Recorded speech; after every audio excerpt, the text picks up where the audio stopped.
Hey guys, welcome to So This Happened, the news review that highlights the happenings that made a buzz recently. My name is Gidan. Let's get into this.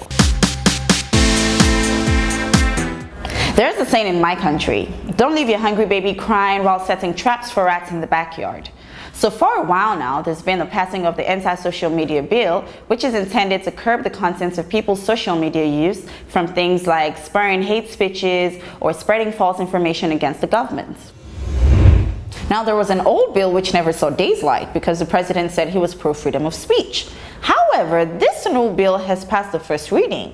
So I'm thinking, if this successfully becomes a law, won't that hinder freedom of speech?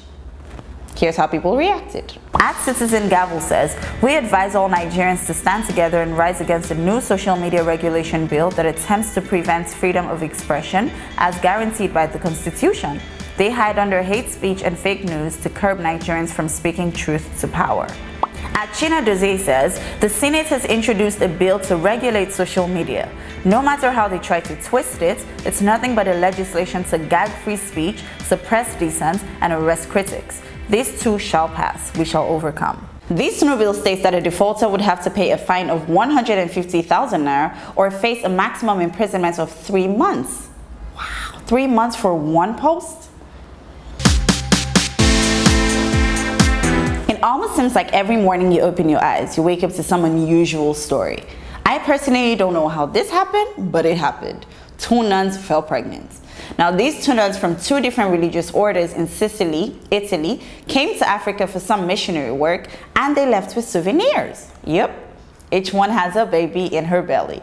Now, I would personally have settled for fridge magnets or some indigenous purse of a kind, but I guess babies also work. Now, the Pope has launched an immediate investigation into the situation. I'm just like, what exactly are you investigating? My own is, please invite me to the naming because jollof rice is game. I'm not sure what kind of time our vice president is having, but right now, he doesn't seem to be swimming with the dolphins. Now, a report confirmed on Wednesday that 35 aides attached to the vice president Yemi Osinbajo's cabinet have been dismissed from duty.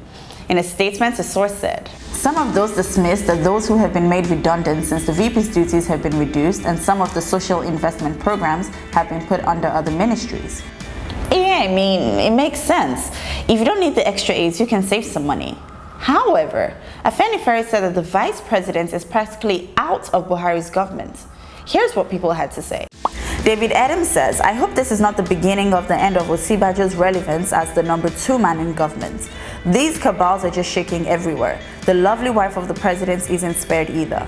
Johnny Kabaz says, "Our VP academic has overstayed his welcome. A born smart dude will have opted out honorably after an inglorious first term." We have come to the end of this episode of So This Happened, brought to you by punchng.com. If you have any opinion on any of the stories, we would love to hear from you. My name is Gidan. I'll see you next time.